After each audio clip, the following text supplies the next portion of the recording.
Bismillahirrahmanirrahim. Assalamualaikum warahmatullahi wabarakatuh. Alhamdulillah. Wassalatu wassalamu ala rasulillah. Segala puji dan puja kehadirat Allah subhanahu wa ta'ala. Juga salawat dan taslim kepada Nabi besar Muhammad sallallahu alaihi wa ala alihi wa sahbihi wasallam.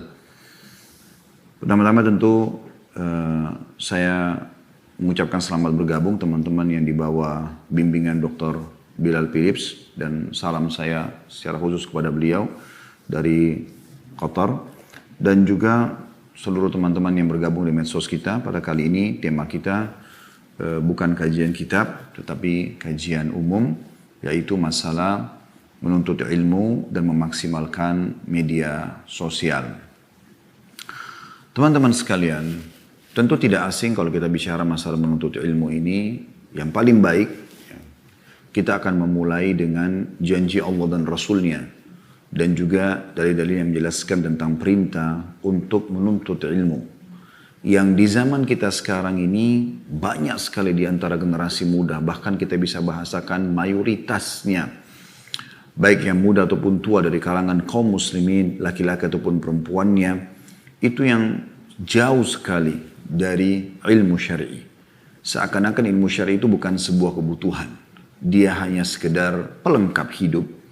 Kapan nggak faham hukum, tinggal telepon kepada seorang syekh, seorang kiai, seorang ustadz, lalu bertanya, sudah faham tentang masalah yang sedang dia hadapi, masalah haid kah, nifas kah, masalah menyusui kah bagi perempuan, atau hubungan, atau kalimat tolak suaminya, ataupun seorang laki-laki tentang hukum masalah transaksi ribanya, utangnya, dan segala macam.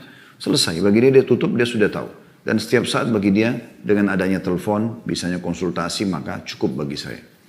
Dia melupakan teman-teman sekalian, bahwasanya menuntut ilmu, terutama ilmu syar'i, adalah wajib hukumnya, bukan pilihan.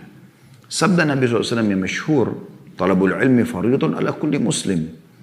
Menuntut ilmu adalah kewajiban bagi setiap muslim, laki-laki ataupun perempuan, bukan pilihan.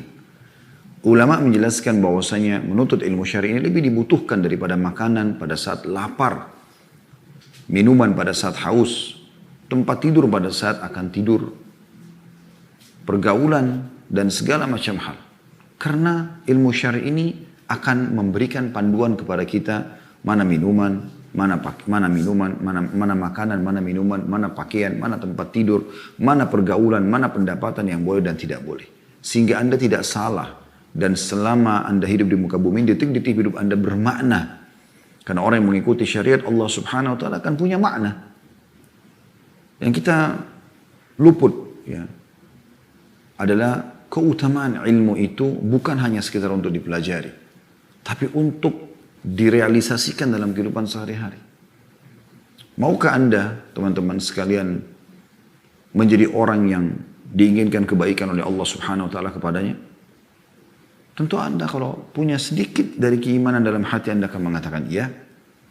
Bukankah hadis Nabi SAW yang akan saya bacakan dari kitab At-Targhib At-Tarhib, ditulis oleh Al-Mundhir rahimahullah, terlalu banyak hadis tentang masalah keutamaan ilmu ini yang tidak boleh luput dari setiap penuntut ilmu. Dan bukan cuma sekedar ucapkan, dengar, tapi bagaimana kita berniat dan kita baik ya dalam memahaminya, sehingga dan kita mohon kepada Allah SWT agar mudah mengamalkan dalam kehidupan, itu lebih penting daripada hanya sekedar mendengar dan menghafalnya.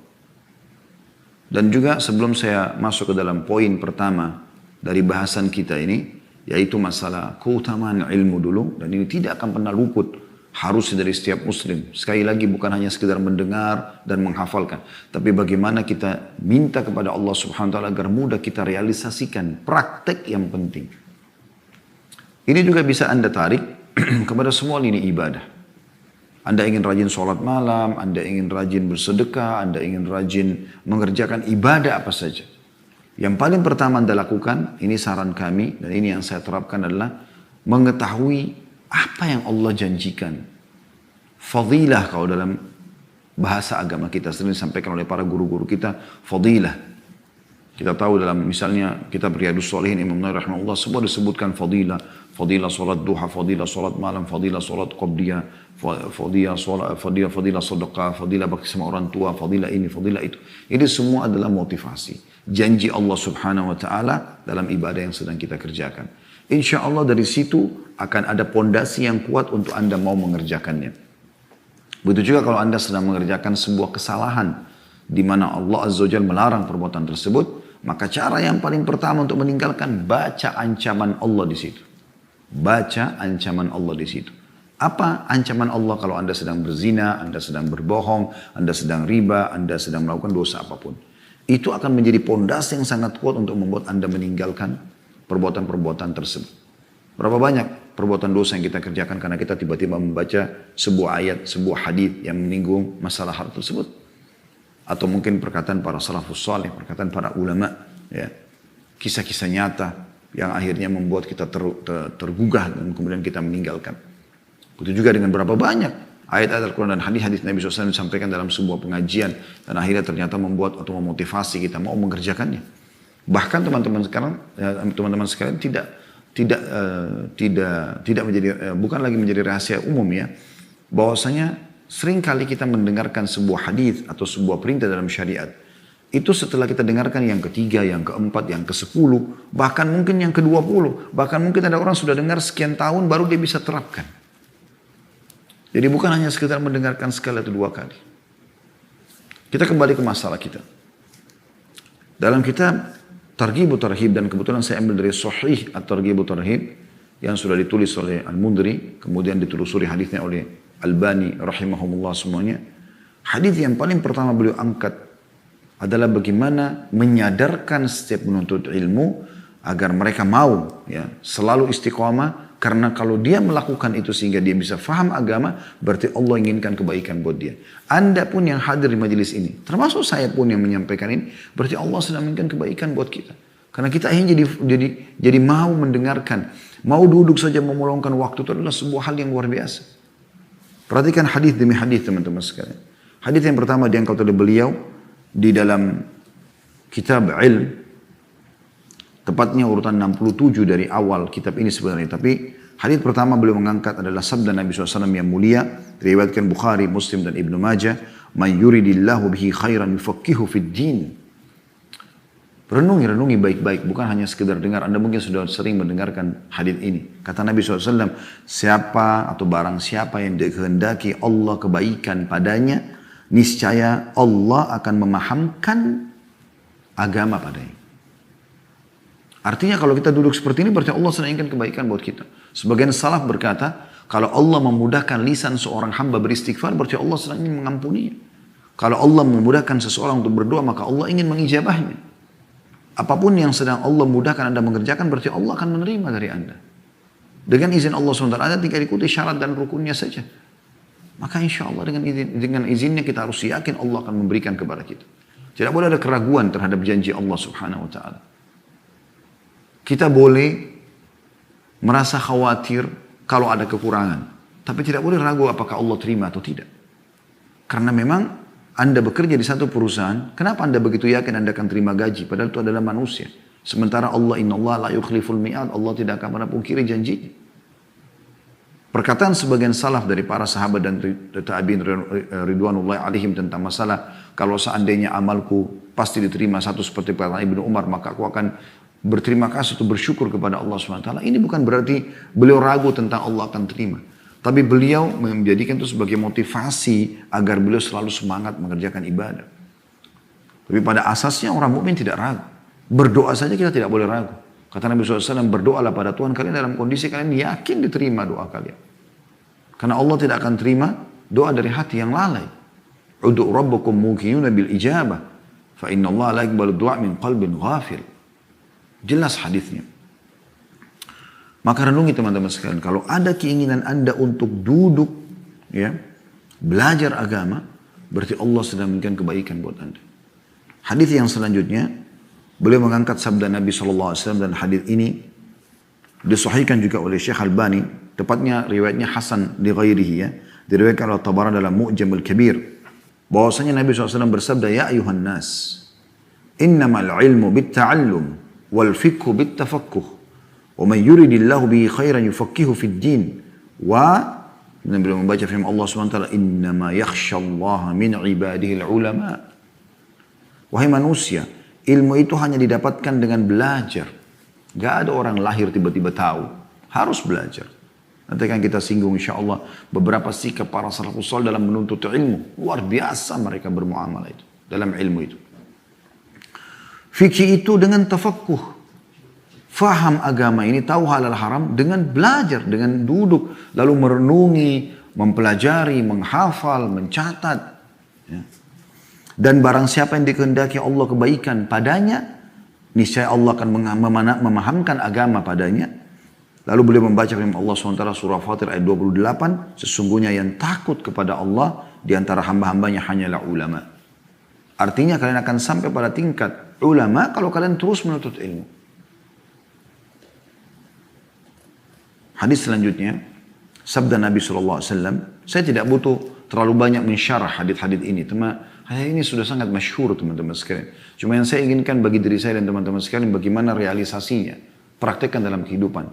Merenungi makna imaniyahnya. Bukan hanya sekedar mendengar. Sayang Anda kalau melewatkan sebuah hadis, sebuah perkataan baik. Sampai pernah ya, seseorang yang bernama Asy-Syu'bi rahimahullah, seorang tabi'in masyhur. Dia pernah berkata, "Lau anna rajulan safara min aqsa Syam ila aqsa Yaman." Kalau seandainya ada seseorang yang safar dari ujungnya negeri Syam, pada saat itu mereka anggap sudah sangat jauh karena belum ada transportasi kayak kita sekarang, pesawat, kereta api, mobil, belum ada semua itu. Orang dulu unta atau kuda atau keledai. Nggak ada yang lain. Atau mereka jalan kaki. Jauh. Ujungnya Syam, itu berarti sudah perbatasan dengan Turki. Ya. Kemudian sampai ke ujungnya Yaman. Di dekatnya ujungnya Yaman. Di bagian selatan sekali ya, Jazirah Arab. Jaraknya jauh. Beliau mengatakan, فَحَفِظَ كَلِمَةً تَنْفَعُهُ فِيمَا يَسْتَكْمِلُهُ مِنْ عُمْرِ. Kemudian dia hanya mendapatkan satu kalimat yang bisa hafal, yang bermanfaat, menyempurnakan umurnya, memperbaiki sehingga dia dapat sesuatu yang bermanfaat. Dia mengatakan, ra'aitu anna safaru la yadhi'. Maka safarnya tidak akan sia-sia orang ini. Saking luar biasanya bagaimana mereka berpikir tentang harus mengisi dengan hal yang bermanfaat. Dalam hadis yang lain, disebutkan dari Hudzaifah bin Yaman radhiyallahu anhu, dan ini hadis kedua sebenarnya dalam pasal yang dibahas oleh Al-Mundhiri rahimahullah, yaitu sabda Nabi sallallahu alaihi wasallam, hadis hasan diriwayatkan Tabarani dalam Mu'jamil Awsat dan juga Al-Bazzar menyebutkannya. Kata Nabi SAW, fadlul ilmi khairun min fadlil ibadah wa khairu dinakumul wara'. Keutamaan ilmu lebih baik daripada keutamaan ibadah. Dan sebaik-baik agama kalian adalah sikap wara'. Orang banyak berbangga dengan ibadah yang banyak. Tapi ilmunya kosong. Apa gunanya teman-teman beribadah kalau tanpa ilmu? Mungkin Anda salah. Pernah ada orang subhanallah, sholat di Masjid Jami' Basra. Pada saat itu Hasan Basri rahimahullah imamnya. Selepas sholat asar. Selesai mengimami sholat lagi berzikir, ada orang tiba-tiba di depannya Hasan Basri rahimahullah berdiri sholat. Tidak ada orang yang sholat sama sekali. Padahal dia ikut berjamaah tadi. Kemudian Hasan Basri baru mau tegur dia. Salam langsung berdiri lagi sholat. Hasan Basri tunggu. Supaya dia selesai salam diingatkan lagi. Berdiri lagi habis salam. Sampai 8 rakaat dia sholat. Itu pun dia masih mau sholat lagi. Maka Hasan Basri langsung megang tangannya pada saat dia sudah mau berdiri ke rakaat. Mau tambah lagi jadi 9 dan 10. Sudah 8 rakaat dia sholat. Maka Hasan Basri mengatakan, apa yang kau lakukan? Orang itu langsung spontan berkata apa? Karena suka beribadah tapi nggak punya ilmu. Apa yang dia bilang? Apakah Allah akan menghukum saya karena saya sholat? Kata Hasan Basri, Allah tidak hukum kau karena kau sholat. Tapi Allah hukum kau karena kau buat sholat itu. Dari mana ini 8 rakaat habis asar? Sholat apa yang kamu kerjakan? Suka ibadah tapi nggak punya ilmu. Ini banyak orang terjadi. Seakan-akan ibadah itu adalah nomor satu tanpa ilmu. Subhanallah. Pernah satu kali Imam Ahmad rahimahullah menziarahi Imam Syafi'i, gurunya, di Mesir. Beliau tinggal di Baghdad, Muhammad datang ke Mesir. Lalu Imam Syafi'i pesan sama anaknya, ini orang ahli ilmu dan ibadah. Duduk sama dia. Belajar baik-baik. Walaupun dia tinggal 1 malam. Cuma 1 malam, besok sudah mau pulang. Maka anak Imam Syafi'i menyiapkan segala macam perlengkapan untuk menulis apa yang akan dilakukan atau diucapkan oleh Imam Ahmad. Tapi dia melihat dari mulai duduk makan malam, Imam Ahmad makan banyak sekali. Sementara disampaikan oleh ayahnya Syafi'i rahimahumullah, kalau makan secukup. Ini Imam Ahmad kok makan banyak? Dari mana kok seorang ahli ibadah, ahli ilmu, kemudian banyak makan? Tapi anaknya Imam Syafi'i nggak tegur dulu. Kemudian anak Imam Syafi'i pamit tidur sekamar dengan Imam Ahmad, mau tahu sholat malamnya seperti apa. Ternyata semalam suntuk Imam Ahmad nggak sholat malam. Cuma duduk kayak sedang merenungi sesuatu. Habis itu azan subuh mereka pergi ke masjid. Anak Imam Syafi'i semalam suntuk nggak tidur. Dia lihat Imam Ahmad langsung berdiri dari tempat duduk dia ke masjid. Sholat subuh. Maka dia datang mengeluh kepada ayahnya sepulang dari sholat subuh. Wahai ayahku, Anda mengatakan orang ini ahli ilmu dan ibadah. Tapi semalam saya lihat dia makan banyak sekali. Kemudian yang kedua, dia nggak sholat malam. Artinya bagi para penuntut ilmu sholat malam ini bukan lagi sebuah hal untuk negosiasi saya mau kerjakan atau enggak. Penuntut ilmu yang ikhlas kepada Allah mustahil meninggalkan berdua dengan Tuhannya Allah Azza wa Jalla di waktu mustajab di sepertiga malam yang Allah turun ke langit bumi menanyakan siapa yang memohon ampun saya akan maafkan, siapa yang punya hajat saya akan penuhi, siapa yang minta tolong saya akan bantu. Tak ada lagi luput dari para penuntut ilmu yang ikhlas, mustahil dia mau luputkan masalah ini. Pertemuan khusus dengan Tuhannya Allah Azza wa Jalla. Dia nggak sholat. Dan ayahku, dia waktu azan subuh ke masjid tidak wudhu. Sholat langsung. Syafi'i rahimahullah panggil Imam Ahmad. Hai Ahmad, ini anakku ceritanya begini kemarin. Tapi dia punya ada hal-hal yang dia ganjil dari kamu. Coba kamu jawab.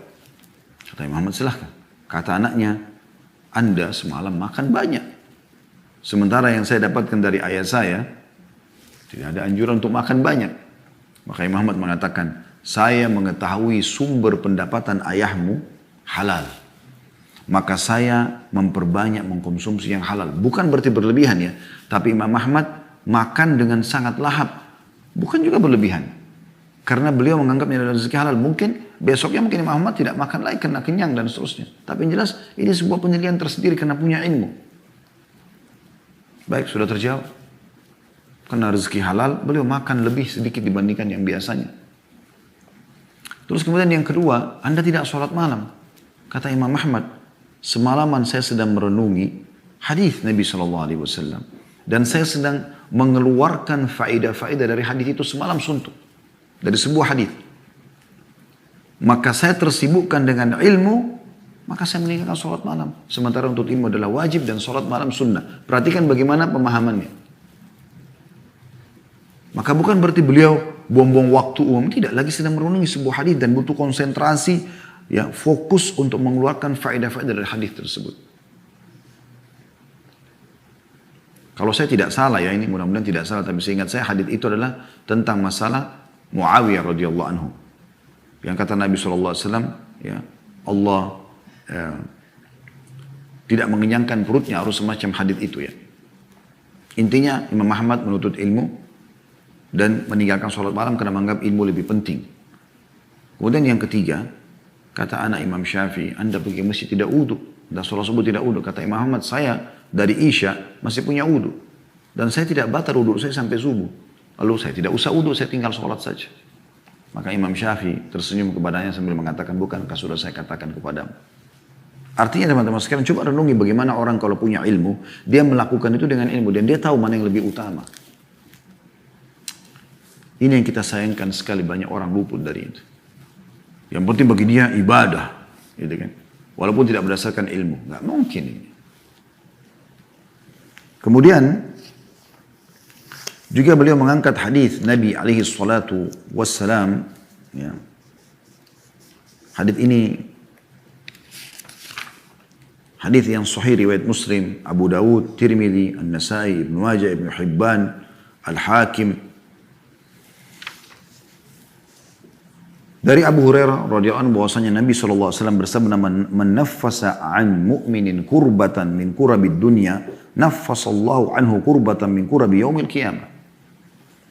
Barang siapa yang menghilangkan dari seorang mukmin satu kesulitan dari kesulitan-kesulitan dunia, niscaya Allah akan menghilangkan darinya kesulitan pada hari kiamat, dari kesulitan-kesulitan hari kiamat. Wa man satara musliman satarahu Allahu fid dunya wal akhirah. Barang siapa yang menutupi aib seorang muslim, kekurangannya di dunia, niscaya Allah akan menutupinya di dunia dan di akhirat. Jadi bukan sengaja mengekspos kesalahan, gitu kan? Malah menutupin, menasehatin antara dia sama si pelaku ini. Wallahu fi auni al-'abdi ma kana al-'abdu fi auni akhihi. Seseorang atau Allah terus akan menolong seorang hamba atau memudahkan urusan seorang hamba selama dia juga menolong saudaranya. Lalu menjadi saksi bahasan kita sekarang adalah lanjutannya kata Nabi SAW, وَمَنْ سَلَكَ طَرِيقًا يَلْتَمِسُ فِيهِ عِلْمًا سَهَّلَ اللَّهُ لَهُ بِهِ طَرِيقًا إِلَى الْجَنَّةِ. Barang siapa yang meniti suatu jalan menuntut ilmu, agama, mau tahu mana halal, mana haram, niscaya Allah akan memudahkan jalan ke surga untuknya. Bisa bermakna letterletnya adalah memang Allah akan masukkan dia ke dalam surga, atau dengan ilmu itu jadi faham maka dia masuk ke dalam surga. Lalu masih lanjutan masalah ilmu. Wa majtama'a qaumun fi baitin min buyutillah yatluna kitaballahi wa yatadarasunahu bainahum illa haffathumul malaika wa nazalat alaihimus sakinatu wa ghashiyatuhumur rahmah wa dzakarahumullahu fi man 'indah wa man batta'a bihi 'amalu lam yusri' bihi nasabu. Dan barang siapa atau tidaklah satu kaum 3 orang ke atas, disilakan dengan kaum, jumlah mereka maksudnya, berkumpul di salah satu rumah Allah, mereka membaca kitab Allah, Al-Quran, baik mempelajari tentang bacaannya, tata cara membacanya, ya, tahsinnya, atau menghafalnya, atau mempelajari hukum-hukumnya, semua masuk dalamnya. Dan saling mengkajinya. Di antara mereka, melainkan para malaikat meliputi mereka. Malaikat hadir di situ. Ketenangan turun kepada mereka. Anda bisa rasakan majelis ilmu bagaimana tenangnya, syahdunya. Ya. Kalau orang duduk di majelis ilmu itu, semua pada sibuk menulis, sibuk merenungi. Hati ini seperti diserikan air yang dingin. Ya. Rasanya ingin segera bertobat dari kesalahan. Rasanya ingin segera mengamalkan amal saleh. Itu sakinah yang Allah SWT berikan. Rahmat menaungi mereka. Karunia Allah SWT. Dan Allah menyebut mereka kepada malaikat yang ada di sisinya. Dibangga-banggakan. Barang siapa diperlambat oleh amalnya, sengaja nunda-nunda, ya, maka nasabnya tidak mempercepatnya. Maksudnya tidak ada manfaatnya nasabnya. Subhanallah, saya pernah mendapatkan sebuah riwayat bagaimana Jabir bin Abdullah radhiyallahu anhu, sahabat Nabi yang mulia, masyhur sekali Jabir bin Abdullah, ayahnya Abdullah bin Haram radhiyallahu anhu majma'in, yang orang pertama mati syahid di Uhud. Dan bagaimana Nabi SAW bersabda, ya, kepada Jabir bahwasanya semua orang diajak bicara oleh Allah dari belakang hijab kecuali ayahmu. Kisah masyhur tentang bagaimana beliau mati syahid. Dan ini anaknya, ya, keberkahan yang luar biasa, penuntut ilmu. Jabir bin Abdullah setelah meninggalnya Nabi SAW pernah mendatangi sahabat Nabi yang lain, Abdullah bin Unais radhiyallahu anhu. Jauh, ya, didatangi di negeri Syam. Jabir bin Abdullah mendengar ada seseorang menyampaikan hadis tentang masalah kisos. Tentang masalah nanti orang pada hari kiamat dibangkitkan, telanjang kaki, belum berkhitan, tidak menggunakan pakaian, lalu kemudian orang saling menuntut. Hadis yang panjang. Tapi Abdullah mengatakan, saya waktu mendengarkan dari seseorang, ini tabi'in yang datang menyampaikan kalau dia mendengarkan dari Abdullah bin Unais. Jabir bin Abdullah mengatakan, begitu saya dengarkan, saya langsung menyiapkan tunggangan saya, keledai, lalu saya naik selama sebulan, menuju ke negeri Syam, hanya untuk menemui Abdullah bin Unais. Setelah aku sampai di rumahnya, lalu aku mengatakan kepada penjaga pintunya, katakan, ada Jabir. Maka begitu mendengarkan namaku, langsung dia mengatakan, Ibnu Abdillah, dengan gembira dia menyambut saya. Segera menggunakan pakaian memeluk saya, lalu kemudian berbicara. Dan langsung setelah berbicara panjang lebar, masuk ke poinnya. Kata Jabir, aku mendengarkan dari seseorang bahwasanya kau mendengarkan hadis dari Nabi SAW tentang masalah qisas pada hari kiamat. Balas membalas nih, ya, tuntut menuntut. Kata dia, iya, saya mendengarkan Nabi SAW lalu dia sebutkan hadisnya, orang akan dibangkitkan hari kiamat tanpa terkhitan, tanpa menggunakan alas kaki, tanpa menggunakan pakaian, lalu kemudian panjang lebar. Hadisnya tentu kalau saya sebutkan akan panjang, ya, ini panjang sekali tentang kisah hari kiamat. Intinya orang yang dizalimi akan mengambil haknya dari orang yang menzaliminya. Maka pada saat itu pun Jabir menghafal dan mengambil hadis itu dari Abdullah bin Umayyah. 1 bulan naik keledai jalan. Abu Ayyub Al-Ansari radhiyallahu anhu, sahabat Nabi yang mulia, pernah beliau mendengarkan hadis tentang yang apa kita baru baca tadi. Man satara musliman fid dunya satarahullahu yaumul qiyamah. Dalam riwayat ini, satarallahu fid dunya wal akhirah. Siapa yang menutupi aib seorang muslim di dunia, maka Allah akan tutupi aibnya di akhirat. Dalam riwayat tadi kita baca, di dunia dan di akhirat. Abu Ayyub Al-Ansari mendengar hadis ini dan tahu menurut beliau bahwasanya yang mendengar hadis ini di antara semua sahabat Nabi yang hadir pada saat Nabi SAW sebutkan tinggal 2 orang yang hidup. Beliau dengan Uqbah bin Amir. Maka apa yang terjadi?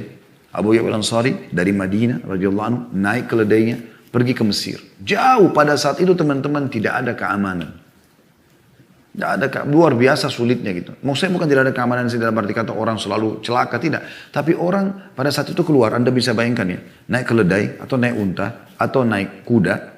Kemudian jalan di antara hutan-hutan segala macam perdesaan dan perkampungan jaraknya jauh. Setiap saat bisa dirampok oleh orang-orang. Tapi itu tidak menghalangi mereka untuk pergi. Pergi ketemu dengan Uqbah bin Amir lalu mengatakan, telah sampai kepadaku hadis yang aku pernah dengarkan dan aku ingat kau juga ada pada saat itu. Man satara musliman itu, siapa yang menutupi aib seorang muslim ya. Apakah kau ingat hadis itu? Kata Uqbah ibn Amir, iya. Maka bertakbir Abu Ayyub Al-Ansari mengatakan Allahu Akbar, berarti benar. Kata dia, saya takut jangan sampai hadis ini, ya, saya meninggal, kau meninggal tidak sampai kepada umat. Lalu kemudian beliau pergi. Begitu luar biasanya mereka dalam memperhatikan masalah ilmu. Di masa kita sekarang, Allahul Musta'an, orang pergi safar untuk jalan-jalan karena udara panas, karena udara dingin, karena hanya mau rekreasi keluarga, tidak ada ilmu. Minimal, kalaupun Anda harus safar ke negara Islam, kalau ke negara orang muslim ada misi ilmu yang Anda bawa. Saya diundang tadi ke Jepang, ke Korea sama teman, tapi saya datang untuk mengisi pengajian, menyampaikan kepada mereka tentang ilmu Allah Subhanahu wa taala. Tapi ada banyak orang subhanallah pergi Jepang hanya jalan-jalan karena mau lihat bunga ini, mau lihat bunga itu, mau coba makanan ini. Muslim. Dia tidak tahu efek-efek daripada safar itu akan ditanyakan oleh Allah Subhanahu wa taala tentang biayanya, tentang tujuannya dan berapa banyak anaknya yang rusak gara-gara dia bawa rekreasi ke sana, pulang membawa tradisi-tradisi orang non-muslim. Bagaimana para ulama kita luar biasa, ya. Imam Bukhari masyhur rahimahullah. Beliau memberikan syarat untuk menulis hadisnya dalam kitab sahihnya adalah melihat bertemu langsung dengan orang yang menyampaikan hadis tersebut. Kadang-kadang perjalanan 1 bulan naik keledai hanya untuk mendengarkan sebuah hadis, memastikan benar orang mengucapkan, baru beliau sholat istikharah kemudian beliau tulis. Bagaimana luar biasanya mereka teman-teman sekalian mempelajari masalah itu. Hadis yang lain tentu saya tidak sebutkan semua keutamaan hadis, tentu cukup banyak dan tidak asing bagi Anda semua, tapi saya ingin Anda merenungi bersama-sama, terutama bagi saya nasihati diri saya sendiri bermula teman-teman sekalian untuk memperhatikan tentang sentuh sisi imanianya. Artinya apa? Masukkan dalam hati, renungi dan amalkan, niat untuk mengamalkan. Itu yang penting. Bukan hanya sekedar mendengar, oh saya sudah pernah dengar hadis itu. Bukan itu. Renungi baik-baik janji-janji Nabi SAW. Wa ma yantiqu 'anil hawa in huwa illa wahyu yuha. Tidak pernah Nabi SAW bicara dengan hawa nafsunya, tapi dia wahyu yang dia sampaikan dari Allah Subhanahu wa taala. Hadis ini kata Nabi SAW, man salaka tariqan yaltamisu fihi ilman sahalallahu lahu tariqan ilal jannah. Barang siapa yang meniti jalan menuju menuntut ilmu, maka Allah akan mudahkan untuknya jalan menuju ke surga. Wa innal malaikata la tad'u ajnihataha li talibil ilmi ridwan bima yasna'. Para malaikat menaungi para penuntut ilmu dengan sayap-sayap mereka. Karena ridho, merasa ya, suka dengan apa yang dikerjakan oleh para penuntut ilmu ini. Wa innal alima la yastaghfiru lahu man fis samawati wa man fil ard. Merinding Allah baca hadis ini, subhanallah. Apa kata Nabi SAW? Dan orang yang alim, semoga Allah jadikan kita termasuk di antara mereka. Tidak mungkin jadi alim kalau tidak belajar, akhi dan ukhti. Dan sesungguhnya orang yang alim dimohon ampunkan untuknya oleh seluruh yang ada di langit dan seluruh yang ada di bumi. Anda pernah lihat yang di langit itu bintang-bintang? Ya, miliaran jumlahnya kata para ilmuwan, semua memohon ampun buat Anda. Pergantian siang malam, burung-burung yang berterbangan, malaikat-malaikat yang jumlahnya luar biasa. Ya, yang kata Nabi SAW tidak ada tempat di langit ukuran 4 jari kecuali ada malaikat yang sedang ya, sujud ataupun ruku. Dan cukup banyak riwayat berhubungan dengan masalah itu. Semua memohon ampun buat Anda kalau Anda menjadi seorang alim. Hatta al-hitanu fil ma', sampai ikan-ikan yang ada di lautan. Anda coba lihat ikan, orang-orang non-muslim cuma bawa cuplikan, ajaib nih, aneh ya, atau apalah luar biasa ya laut ini. Hanya sebatas itu cuplikan mereka di YouTube ya, atau di media-media mereka. Akhi dan ukhti, Nabi SAW yang tidak mungkin salah dalam mengucapkan, mengatakan semua ikan-ikan itu, semua hewan air, apapun jenisnya, bukan cuma ikan, memohon ampun buat Anda.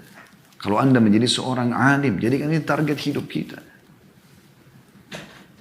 Wa fadlul alimi ala al-abidi ka fadlil qamari ala sairil kawakib. Dan perbedaan ya, seorang alim dengan abid.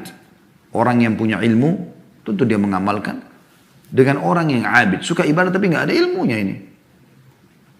Maka seperti perbedaan cahaya bulan-bulan ya, dibandingkan bintang-bintang yang lain. Ya. Itu luar biasa. Bulan kita bisa terang dan seterusnya. Anda tidak perlu jelaskan masalah itu. Masih lanjut hadits lagi. Wa innal ulama'a warathatul anbiya. Sesungguhnya para ulama pewarisnya para nabi. Bangga nggak teman-teman sekalian jadi seperti ini sih? Kalau Anda tidak renung ini secara keimanan Anda lewat begitu saja. Siapa yang tidak bangga teman-teman menjadi pewarisnya para nabi? Pewaris para nabi. Ini luar biasa ini. Anda setelah Nabi SAW meninggal menjadi pelanjutnya, penerusnya, penyambung lidah beliau SAW. Mulia sekali ini. Innal anbiya'a lam yuwarrithu dinaran wala dirhama. Dan ketahuilah para nabi tidak akan mewariskan dinar dan dirham. Bukan duit, bukan harta. Innama warrathul ilm. Yang mereka wariskan ilmu. Faman akhadahu akhadha bihadzin wafir. Siapa yang mengambil itu, maka dia telah mengambil bagian yang paling banyak dalam kehidupannya. Ini luar biasa teman-teman. Renungi dengan iman. Renungi dengan iman. Sekali lagi. Kata Nabi SAW. Tadi di awal pembukaan saya sempat bacakan hadits man talabul ilmi fardhatun ala kulli muslim. Itu diriwayatkan Ibnu Majah ya. Dan juga yang lain-lainnya. Hadis selanjutnya yang perlu direnungi teman-teman sekalian. Yaitu sabda Nabi SAW. Dan hadits ini diriwayatkan Bazzar dan juga Abu Nuaim. Dan Syekh Albani menyatakan hasan di ghairihi. Sab'un yajri lil abdi ajruhunna wa huwa fi qabrihi ba'da mauti. Ada 7 hal yang terus mengalir pahalanya bagi seorang hamba sementara dia dalam kuburnya. Dia sudah tidak bisa beramal lagi, sudah mati. Yang paling pertama Nabi SAW sebutkan man 'allama ilman. Siapa yang mengajarkan ilmu. Anda belajar, lalu Anda ajarkan. Ini yang terus jalan. Itu yang pertama dari 7 hal. Ini saksi bahasan kita, lalu saya bacakan sisa 6-nya. Kemudian kata Nabi SAW, au kara nahran, atau dia mengalirkan sungai.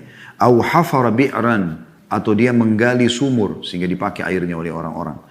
Au garasa nakhlan, atau dia menanamkan pohon kurma. Au bana masjidan, atau dia membangun masjid.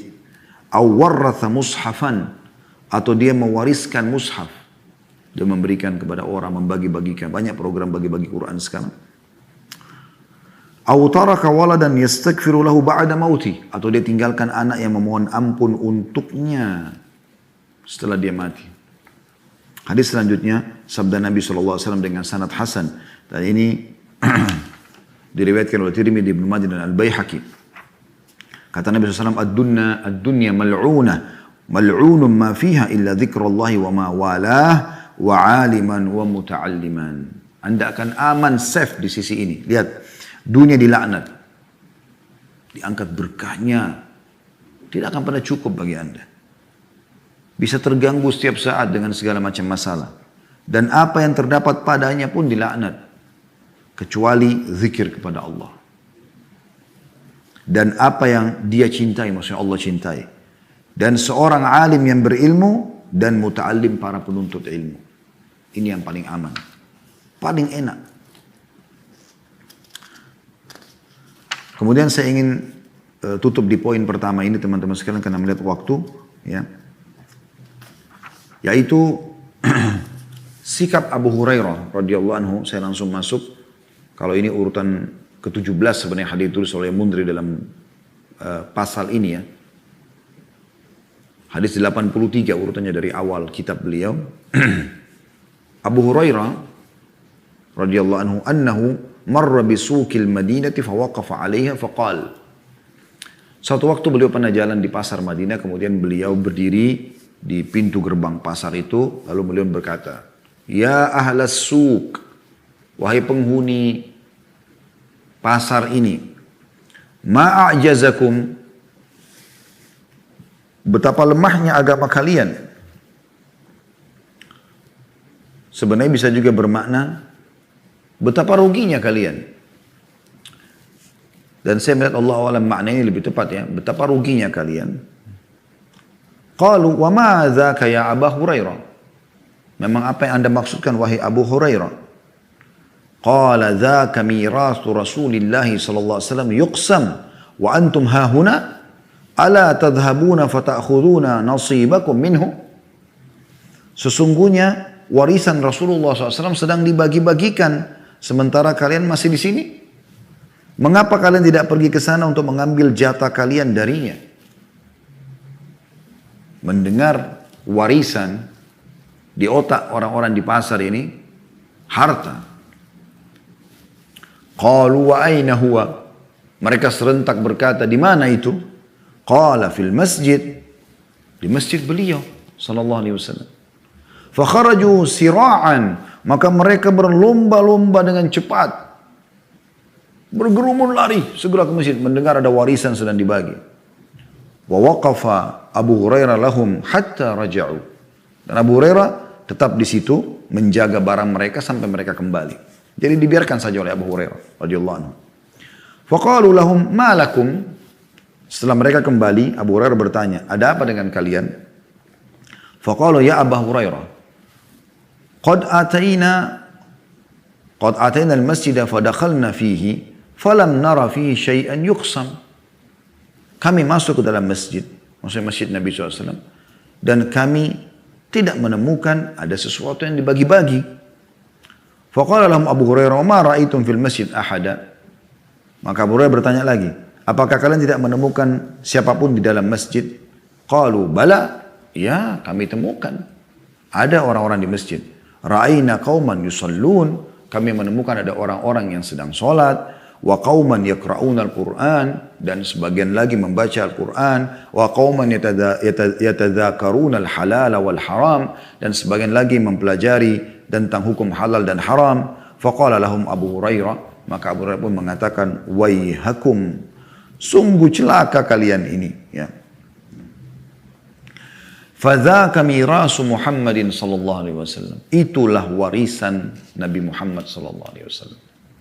Bagaimana Abu Hurairah memberikan kesadaran kepada mereka tentang masalah ini. Dan tentu keutamaan hadis tentang masalah menuntut ilmu itu banyak sekali teman-teman sekalian. Tidak bisa kita bahas semuanya ya di ketemuan kita sekarang. Tapi yang jelas Anda sudah tidak asing lagi dengan itu insya Allah. Kemudian kita masuk ke poin yang kedua teman-teman sekalian tentang masalah bagaimana upaya ulama dalam menuntut ilmu. Ya. Ini juga saya akan singgung sebagian kalau kita mau bahas ini banyak sekali, subhanallah. Ya.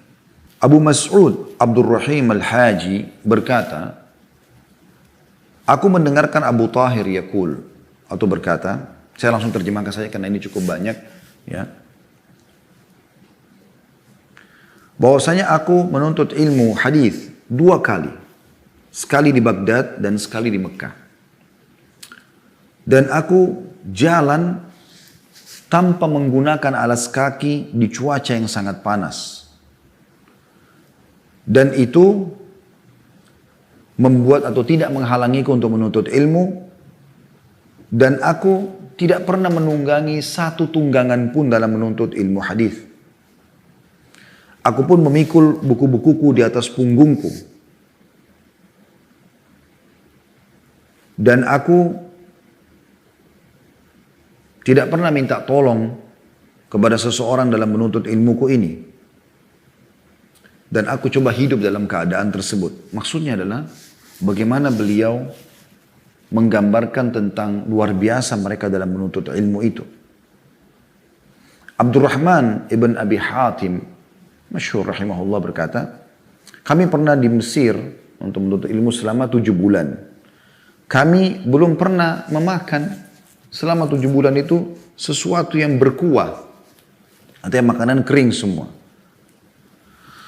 Kami di siang hari sibuk menuntut ilmu di majelis-majelis para syuyukh atau para ulama. Dan pada malam hari kami sibuk menulis dan mendiskusikannya. Dia bilang pada satu hari, aku dan sahabatku mendatangi seorang syekh kami atau seorang syekh. Kemudian pada saat kami sedang menuju ke sana, kami menemukan di jalan ada ikan yang sedang dijual. Dan ikan itu membuat kami tertarik karena bentuknya, harganya, segala macam. Lalu kami berpikir untuk membelinya, dan kami sudah membelinya, untuk kami masak dan kami akan makan nantinya. Kemudian kami pun pulang ke rumah karena melihat masih ada waktu untuk memproses. Ya. Tapi ternyata setelah tiba di rumah kami melihat waktunya sudah tidak cukup, maka kami membiarkan ikan tersebut. Lalu kami pergi kembali ke masjid syekh kami. Lalu kemudian kami pun terus saja belajar sampai 3 hari. Ya. Dilupakan masalah ikan itu. Setelah kami kembali ke rumah, kami temukan dia sudah sedikit berubah. Lalu kemudian kami coba memprosesnya. Lalu kemudian kami memakannya. Dan semua itu terjadi karena kami tidak ada waktu untuk membakarnya atau memprosesnya. Artinya ilmu lebih penting daripada makan bagi mereka. Ya. Dan ini luar biasa teman-teman sekalian. Ya. Daud At-Tai rahimahullah. Beliau pernah minum minuman. Dan beliau tidak langsung makan roti. Ada roti di situ. Beliau tidak langsung makan. Pada saat ditanya, kenapa Anda tidak langsung mengkonsumsi roti Anda, sementara Anda sempat minum? Artinya kan orang kalau minum, makan kan biasa orang selesaikan ya.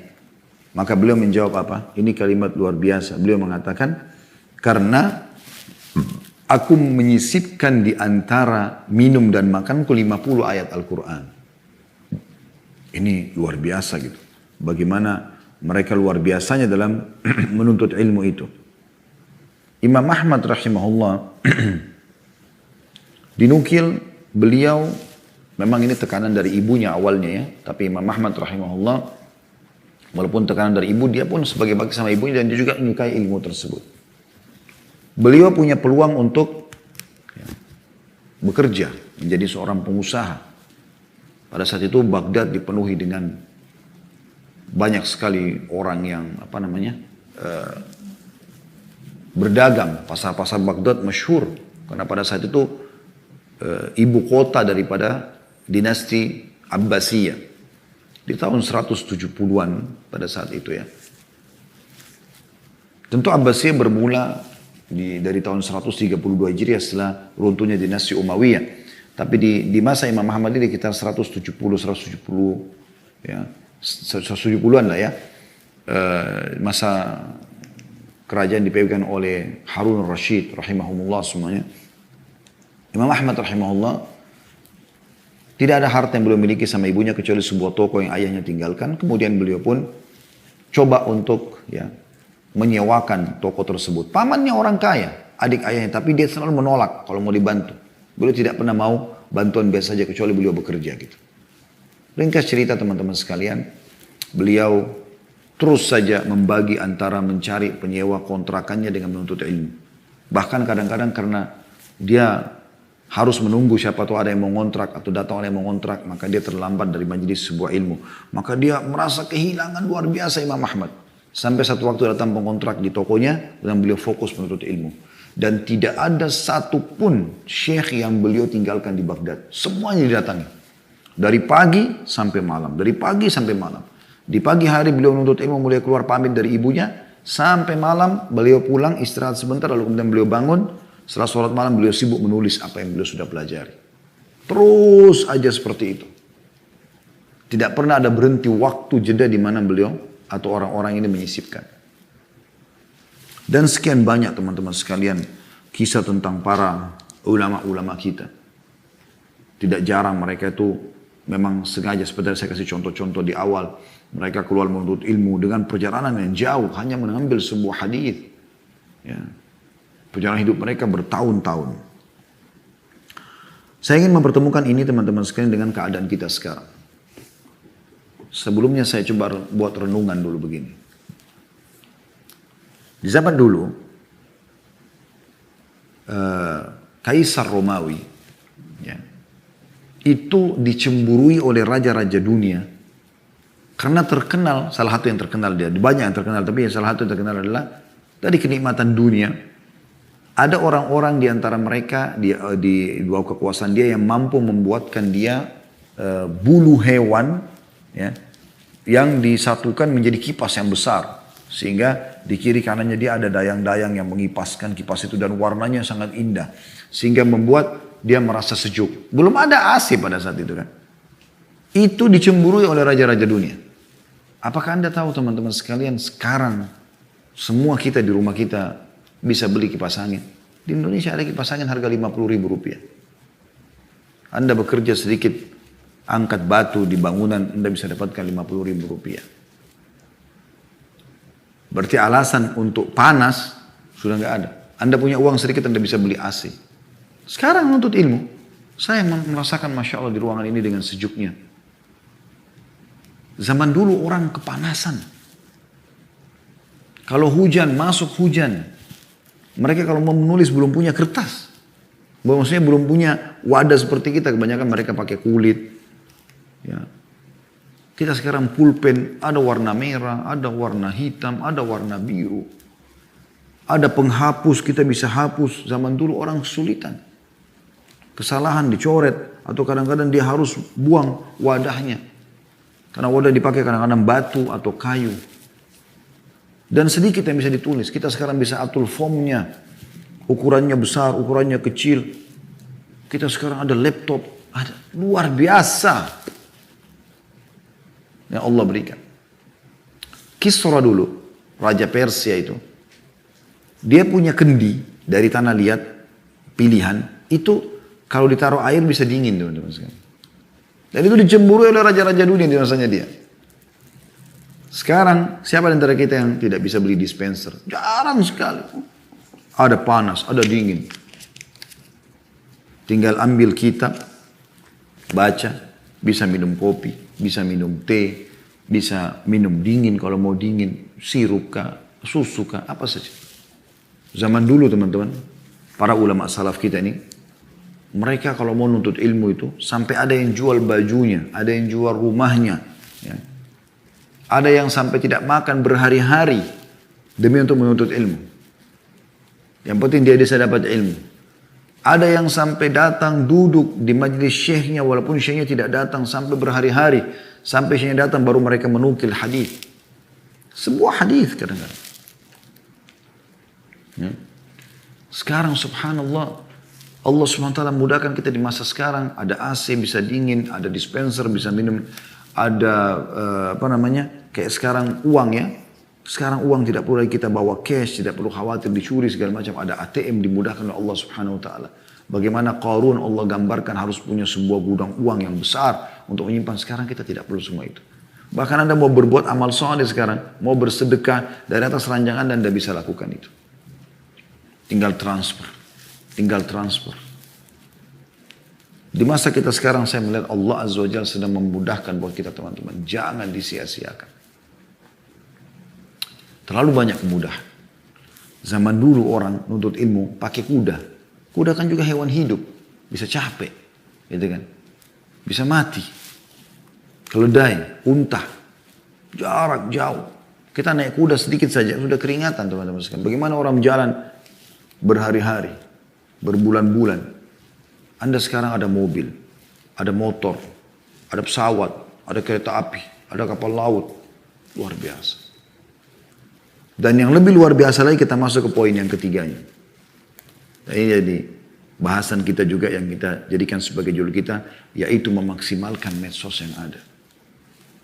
Ini subhanallah, walhamdulillah, wala ilaha illallah, wallahu akbar. Maha suci Allah, segala puji bagi Allah. Tidak ada Tuhan yang berhak disembah kecuali Allah maha besar. Allah mudahkan medsos ini kita teman-teman sekalian. Anda sekarang yang di luar negeri selain Indonesia, Anda ikutin acara kita bisa live. Semua orang sekarang bisa punya channel. Bisa punya channel. Di YouTube, di Instagram, di Facebook, di Twitter, di Telegram. Oh, banyak sekali. Kenapa Anda tidak maksimalkan itu? Sekarang ini, di waktu kita sekarang, di detik ini, kita bisa belajar dari para ulama-ulama dunia. Mereka pun sudah tampil di medsos-medsos. Mereka punya serial-serial yang bisa kita nonton.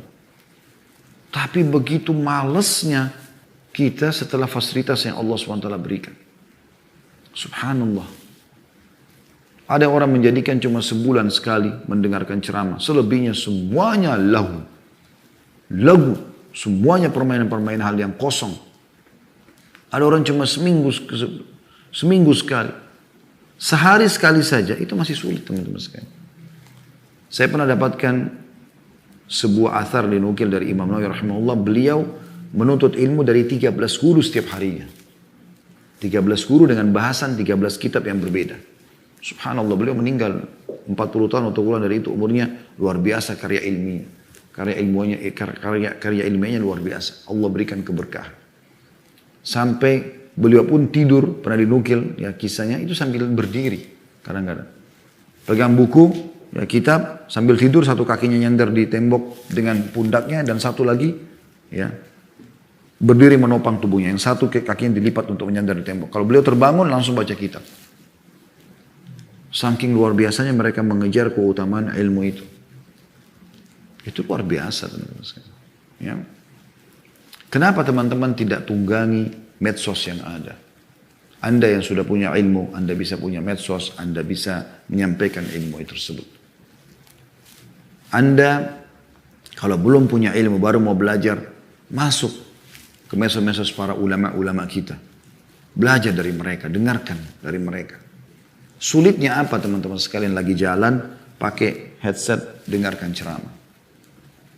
Ada orang sibuk, saya lihat ada beberapa anak muda dengar musik sepanjang jalan. Berjam-jam dari pertama keluar rumah sampai pulang, musik terus itu. Syaitan di kupingnya.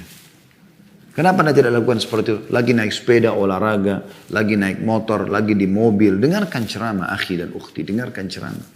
Ilmu itu tidak mengambil space atau ukuran apapun di tubuh Anda. Tidak ada sesuatu yang berat. Kalau Anda menuntut ilmu 2 kali, 3 kali, kepala Anda lebih besar 3 kali.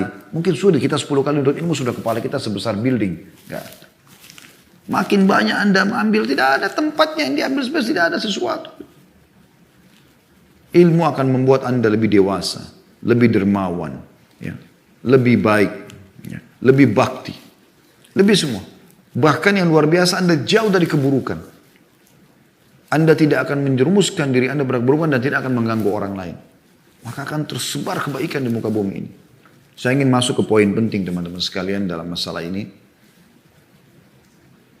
Kalau Anda sudah punya medsos, maka ada beberapa hal yang saya ingin berbagi. Namun sebelumnya izinkan saya menyampaikan, saya juga tiba-tiba teringat. Perlu Anda tahu ya, efek daripada medsos ini luar biasa. Saya berapa kali bertemu dengan orang, depan mata saya sendiri, mereka menangis. Masih muda-muda. Ucapan mereka kepada saya ini, terima kasih Ustaz. Saya mengikuti ceramah Ustaz di YouTube. Saya mengikuti ceramah Ustaz di Instagram. Sampai pernah saya di Bandung turun dari sebuah masjid.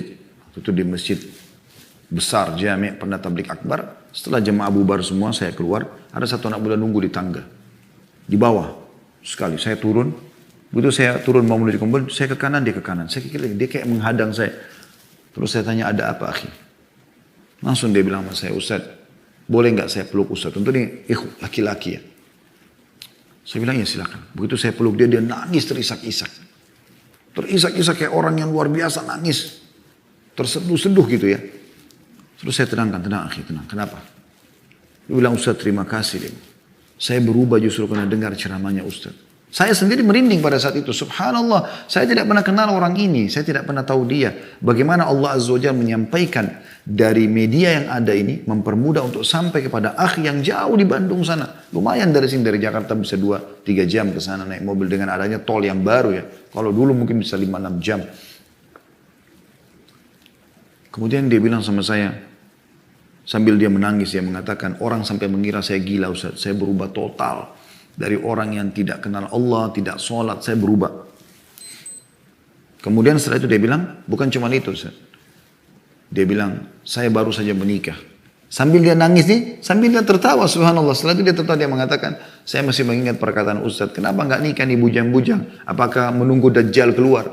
Sambil dia tertawa. Saya pernah bercanda begitu di pengajian kepada para teman-teman yang belum menikah. Subhanallah, pengaruhnya luar biasa dan banyak sekali orang seperti itu. Saya pergi ke luar negeri, bolak-balik diundang oleh orang kita di Amerika, di Eropa, kemana-mana. Rata-rata semua mengatakan, saya dengar ceramah Ustaz, saya berubah, saya begini, saya begitu. Tanggapan komen-komen juga ada yang masuk. Dan netizen bagaimana mereka mendapatkan petunjuk. Subhanallah, berarti ini sebuah pelajaran dan ibrah teman-teman.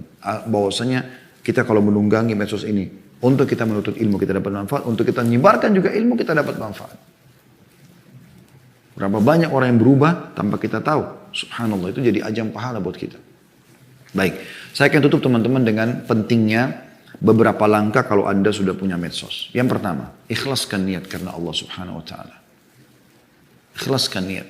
Karena niat ikhlas dalam segala hal harus penting, di nomor satu kan. Karena kata Nabi SAW, "Innallaha la yaqbalu amalan illa ma kana khalisan liwajhi." Dalam hadits Abu Daud, ya, Allah tidak akan menerima amal kecuali yang ikhlas karenanya.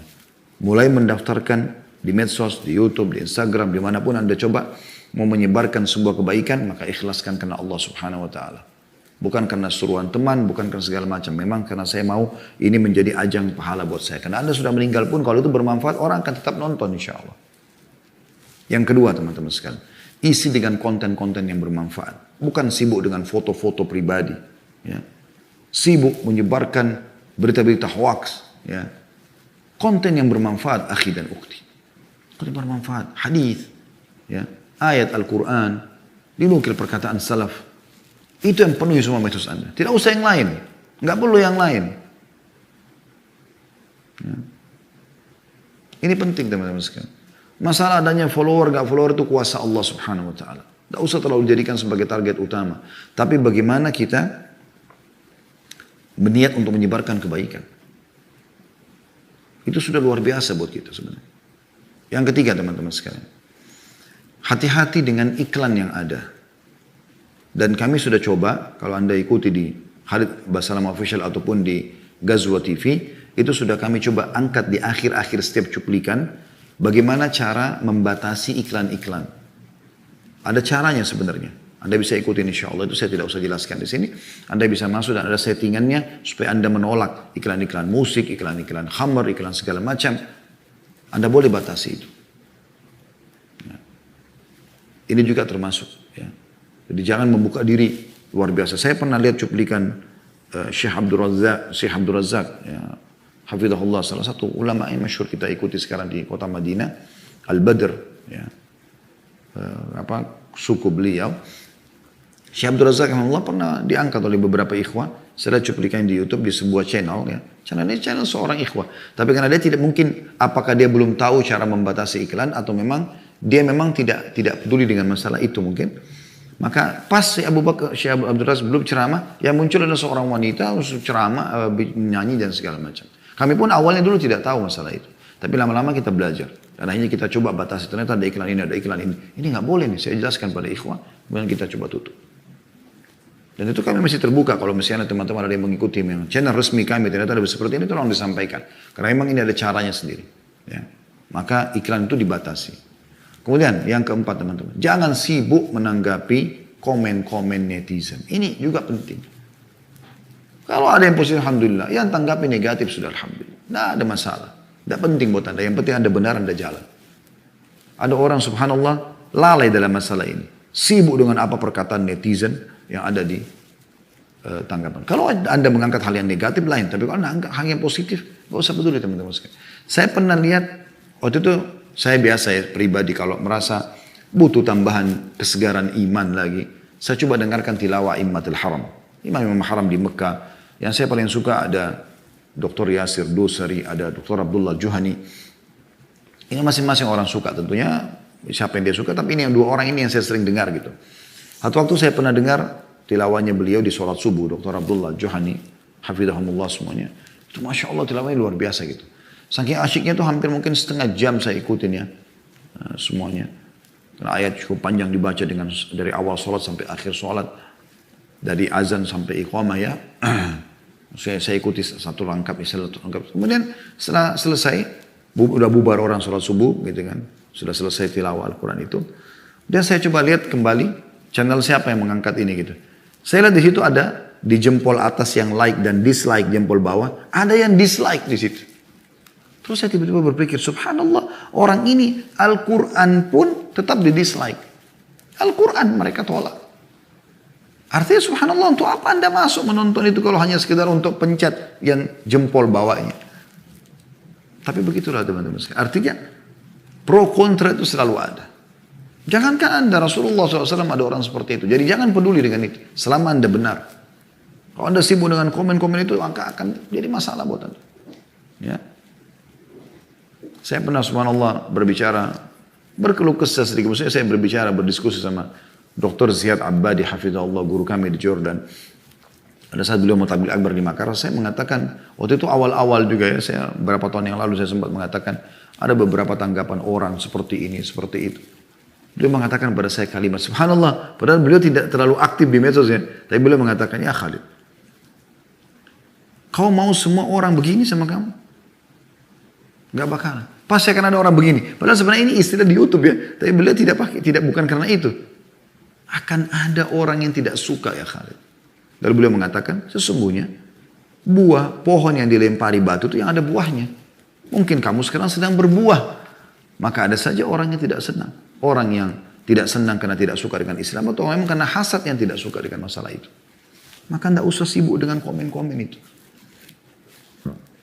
Kemudian yang terakhir teman-teman sekalian. Coba pelajari lebih dalam tentang bagaimana menguasainya. Jadi bukan hanya sekedar buka dan selesai. Tidak. Pelajari kira-kira seperti apa sih perkembangan baru di medsos ini. Di YouTube, di Instagram, ini tidak bisa kita pungkiri. Bahkan sekarang media-media swasta pun, yang saya katakan TV-TV ya, itu sudah banyak yang bisa dikatakan tersaingi dengan YouTube ini. Karena orang kalau di TV misalnya swasta, orang nonton misal acara ceramah jam 6 pagi. Kalau ada orang lagi sibuk pada jam 6 pagi, dia nggak bisa ikuti, maka lewatlah dari dia masalah itu kan gitu. Artinya tunggu siaran ulang kalaupun ada. Tapi di YouTube, dia tersimpan setiap saat dia bisa nonton, tidak sempat nonton pagi, dia bisa nonton malam. Bahkan ada ceramah-ceramah mungkin yang kita bisa lihat dari 5 tahun yang lalu, 4 tahun yang lalu, 3 tahun yang lalu. Kita kalau rentet ternyata masih ada tersimpan gitu kan. Maka ini sangat besar manfaatnya insya Allah. Allahu a'lam, ini yang bisa kita sampaikan insya Allah. Dan ini sudah coba saya rangkumkan karena kita menyampaikan dalam 1 jam. Mudah-mudahan apa yang diinginkan oleh teman-teman yang meminta tema ini sudah tercapai insya Allah bi'idznillah. Kalau benar dari Allah, pada saudara saya mohon dimaafkan. Subhanakallahumma bihamdika, asyhadu an la ilaha illa anta astaghfiruka wa atubu ilaik. Wassalamualaikum warahmatullahi wabarakatuh.